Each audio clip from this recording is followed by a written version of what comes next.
Hello everyone, welcome back to the Brock Automotive channel. Today we're working on a 2004 Dodge Ram 1500. It's got the 5.7 liter Hemi in it. Customer wants us to do a tune-up, spark plugs, thermostat, oil change, and an air filter on it. She tells me that she bought this truck brand new and that it's never been tuned up. I find that a little bit hard to believe just because it's got 179,000 miles on it. Seems to run fairly decent, so I can't imagine those are original spark plugs with that many miles and still running good. I don't know, we'll see when we get them out of there. We'll see what the brand of them is and how bad they look. All right folks, we're moving right along here. I've got the driver's side done. I just kind of wanted to dip in here and kind of show you what I'm doing. The way I like to do this, I get all my new plugs out, get the anti-seize put on like we've shown in other videos, get the gap set on all of them. That way, when I move into changing them, I take the old plug out, I can just grab one off the bench. I know it's already ready to go and put it right in there. Different guys do it differently. It's just kind of whatever technique you get used to. I feel like this is the more efficient way instead of take a plug out, get one out of the box, you know, and all that kind of stuff. Got the coils off of it. Like I said a minute ago, I've done the driver's side here. It's a little bit of a pain to get to. The ones back here in the back, especially working around this brake booster. Okay, so here's where we are so far. We've got the driver's side done. If you didn't know, this engine has 16 spark plugs, 2 plugs per cylinder. So these 8 are just out of the driver's side. The new plugs are already back in the driver's side. These 8 are the new plugs for the passenger side that we haven't started yet. I know I said earlier in the video that I doubted these were original plugs. I've kind of verified that. One of these coils, so each coil has 2 bolts that hold it to the valve cover. This coil right here only had 1 bolt in it, which, you know, obviously tells you that somebody's been there before and lost the bolt somewhere. These plugs are very worn out, so they have been in there a long time. I would say this is probably the first replacement set. In other words, the plugs have been changed once. The factory plugs taken out at some point and these put in. They do look like they have a lot of miles on them, but as I said earlier, I really don't think you could get 179,000 out of a set of plugs. I think they would just be so wore out that the truck wouldn't even run, let alone run, you know, as seemingly decent as this one did. I don't know how well you can see it in the video, but the gaps on these plugs are really wide. This truck's supposed to be, the gap's supposed to be 45 thousandths, which is what I have all the new ones set to. But these gaps on these old plugs are, you know, really wide, really worn. Over here under the hood, as I was saying, the driver's side is a little bit challenging to get to, especially basically the 3 cylinders in the rear on this side. Because of the brake booster back there, there's just not a ton of room to get your arm back in there, or the socket and extension down in the cylinder or down in the valve cover to get the spark plug out. I ended up using, this is kind of the best combination that I found to get them, a spark plug socket with a, whatever this is, 3-inch extension. When you put it in, it sticks up just above the valve cover so you can get a ratchet on it, but it also fits in back here behind between the brake booster and the valve cover. The ones back through there, basically what you have to do is drop the socket in first. There's enough room to get the socket down in the hole, and then stick your extension down in there, put it in, and then come in with your ratchet, snap it into the extension. And once you get the spark plug kind of finger loose, take your ratchet back off, spin it out the rest of the way with the extension. There's just not a ton of clearance back in here to get all that in and out of the cylinder, you know, in one big assembly. Passenger side is a lot easier. what I found, I always remove the air box. The factory air cleaner box sits in here, and then you have a boot that runs over here to the intake. I just take this clamp off of the intake and lift the whole box and hose and everything out of the truck and just lay it on the floor. That's what really comes off in one big piece like that. And then you've got all kinds of room to get down in here to get your coil packs off, to get the spark plugs out and all that. Passenger side on these is, you know, really quick and easy compared to the driver's side. One of the other spark plug videos that I made, I believe that was on an Explorer, the 3-valve Explorer that we had in here. I mentioned then that you have to blow all the debris off before you start taking coils and stuff out. If you don't, there's a good chance when you pull that coil or spark plug wire out of there, some junk falls down in the hole, and then you can't get your socket on the extension, or even if you can, if there's dirt down there when you pull the plug out, that stuff falls down in the cylinder and can cause damage.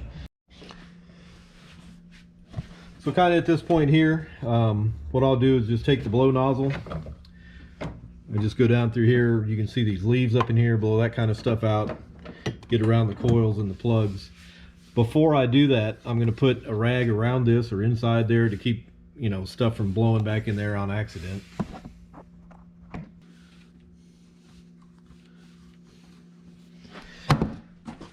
So just kind of something like that's enough. It's going to keep any big chunks from going back in there. We're not going to be blowing stuff directly at it anyway.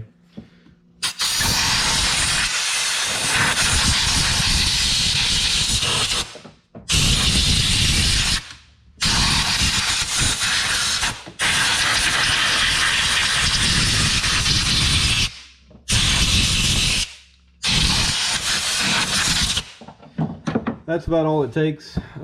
Didn't have a whole lot of junk come off this side, but at least we can be pretty confident now that nothing's going to fall down the cylinder.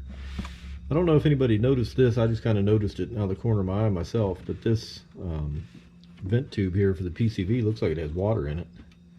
It's got some kind of liquid there laying in the end of it, and it doesn't smell great, but it doesn't smell like gasoline or antifreeze or anything like that.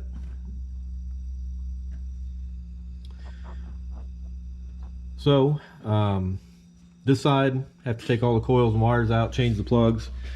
This other side over here, the driver's side, I've already got the new plugs in the holes. I'm going to start back there in the back, start working our way forward, putting the coils and the plug wires back in. As I said, this engine has 2 plugs per cylinder. Dodge's 4.7 has 2 plugs per cylinder. They're set up a little bit different. On these Hemis, the 2 plugs are right next to each other, as you can see here. There's one here, and then this one is the same cylinder. On the 4.7, they're set up where one plug stands up here, like next to the intake, pointing basically straight down, and the other plug for the cylinder is down here by the exhaust manifold going in the side, like a typical, you know, old school small block Chevy or something like that, Ford, whatever, where the plug was down by the exhaust manifold. But these Hemis have 2 right next to each other, right in the center of the valve cover. It gets kind of expensive when you go to buy plugs. You know, they're already the cheap ones, you know, $5-6 bucks a piece, and now you got to buy 16 of them instead of just 8. You know, if you run platinum or iridium plugs or anything like that, it's, you know, even worse. Trying to get a little bit better view for you of the gap on the old spark plug and the new spark plug. Give you an idea of kind of how badly worn they are. They're pretty bad. It was definitely time to tune this thing up.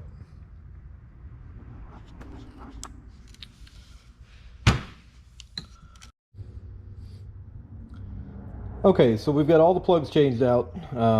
These are out of the passenger side, these are out of the driver's side. Nothing out of the ordinary here. Everything come out about the same. Everything looks about the same as far as wear and condition and whatever. These were Champion plugs that were in it that we took out. We also put Champion Platinums back in. So, like I said, we've got the coils and plug wires put back on the driver's side. Everything went back together nice and smooth. No issues so far on this tune-up. Going to put the air box back in, double check everything, and start it up. All right, airbox is back in. Don't see any tools in the fan or anything like that. So let's go ahead and get in this thing and start it up, see if it runs any smoother than it did.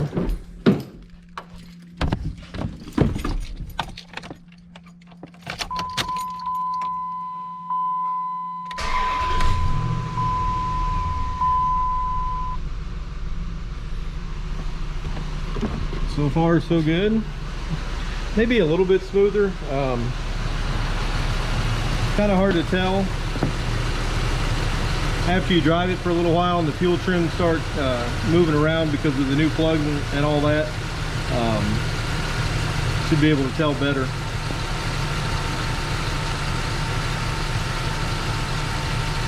It's pretty well nice and smooth right now though. We've got a couple more things to do to this truck. We still got to do the oil change. We'll knock that out in the morning. It's got an antifreeze leak somewhere up in the front here, possibly a water pump. It's hard to say, but after leaving it idle over by the door earlier, it did have the beginnings of a little puddle underneath of it. So we got to check out, see where this water leak's coming from. They wanted their thermostat replaced, which looks like it's already been done in the past. I don't know how well you can see it here, but there's some silicone around the thermostat housing and on the end of the clamp there. So somebody's already been in there at least once doing that. But yeah, the oil change, the thermostat, the coolant leak, and then I believe they said there was something funky going on with the four-wheel drive. May bring you along for that tomorrow. I don't know yet. It's getting late here. I'm going to shut this thing off and head home for the night. All right, everybody. Looks like through the magic of technology, I lost the last part of that video. I didn't realize that till just now when I began to edit the video to upload. The Dodge ran good. Took it out for a test drive, nice and smooth, started quick. Customer was very happy with it. We ended up replacing the thermostat. That RTV gasket is where that was leaking from. So, mission accomplished. Thanks for watching. Please hit the subscribe button, like this video, and leave me some comments. I appreciate it. We'll be out with more videos soon. Thanks and have a good day.